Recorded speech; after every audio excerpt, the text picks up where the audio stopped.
There is an ancient poem that goes like this. Poor in the bustling city, no one asks. Rich in the deep mountains. This poem uncovers the veil of human nature and pierces the hearts of countless people.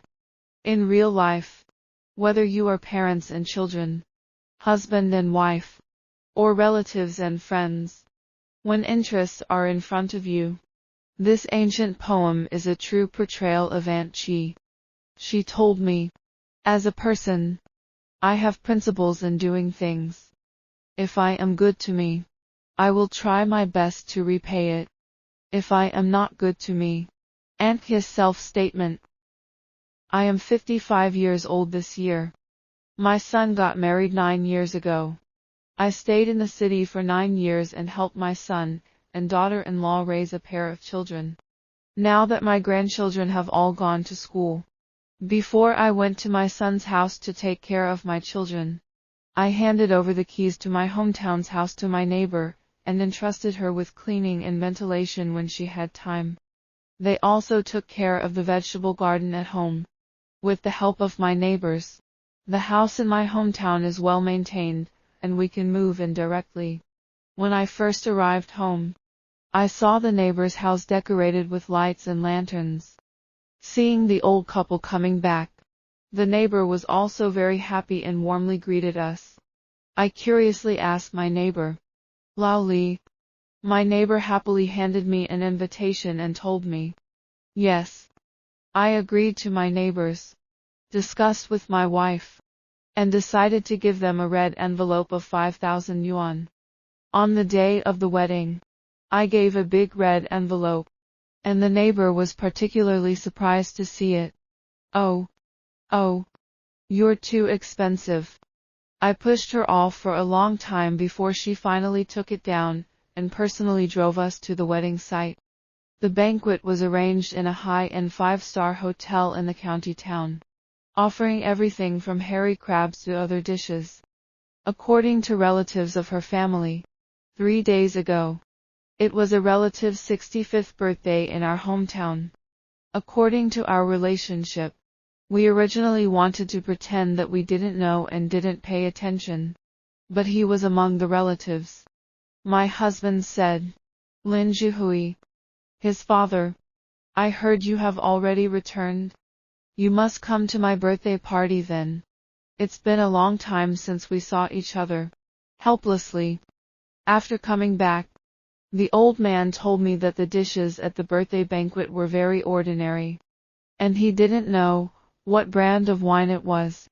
Anyway, with decades of drinking experience, the reason why he didn't eat anything was not only because the dishes were not very good. As soon as I handed the red envelope over, he opened it and saw that there were only 2 red bills inside.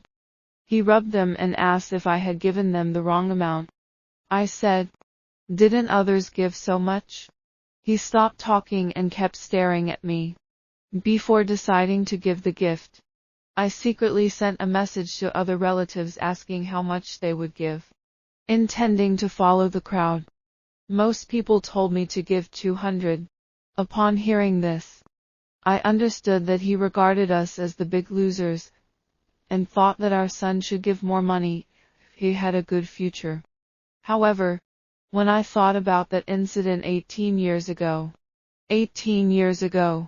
this cousin also lived in our village, and was the best financially off relative with a small car. At that time, not many people bought a car. That year, my son was in his 3rd year of high school. On a Sunday night, my son was doing his homework in the room. I was knitting a sweater underneath and fell asleep. Suddenly, I immediately woke up and hurriedly ran upstairs to check the situation. I saw my son lying on the bed, covering his stomach, moaning and sweating profusely.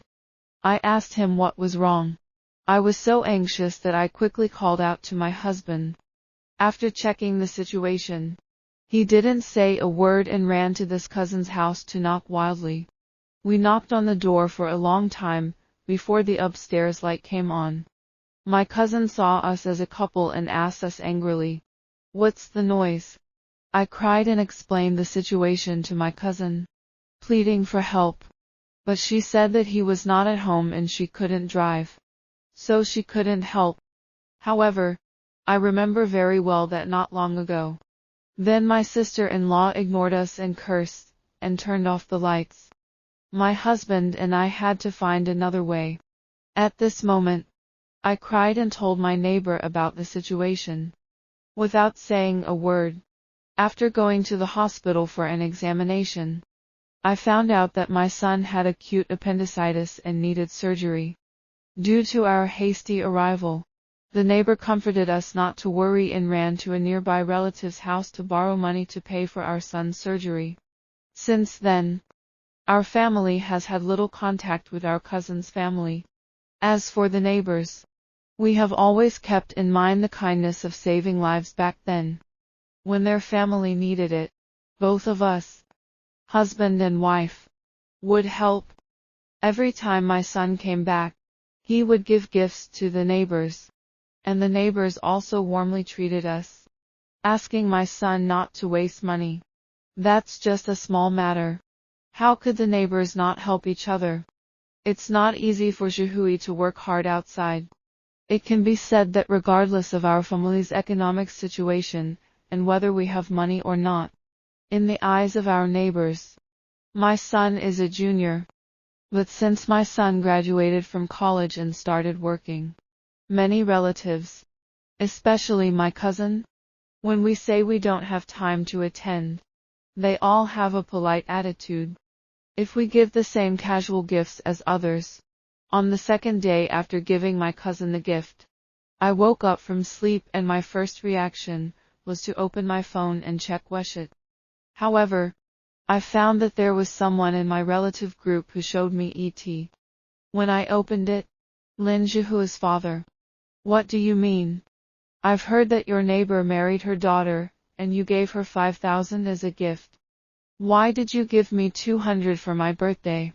There is another relative who has a good relationship with him and spoke sarcastically below.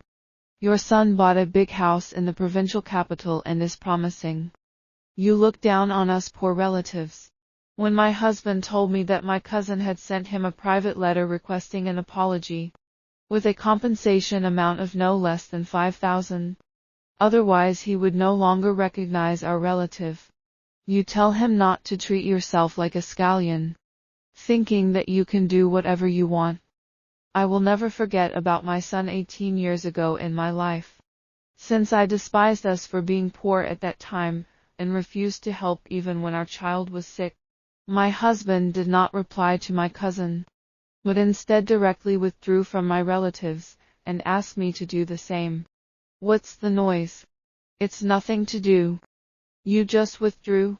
Except for a few people, who have good relationships with us to keep in touch. Everything else was blacklisted. I think my husband's words are very reasonable. So I withdrew from the parent group according to his instructions, and no longer spoke to other relatives. According to my relatives, who are still in the group, those who have been blackmailed by us have become very popular and have been spraying us for a whole day. We don't care about this at all, no matter how angry they are. Now I deeply understand the meaning that distant relatives are better than close neighbors. And I firmly believe in the principle of treating you as you treat me. I don't want to hurt others.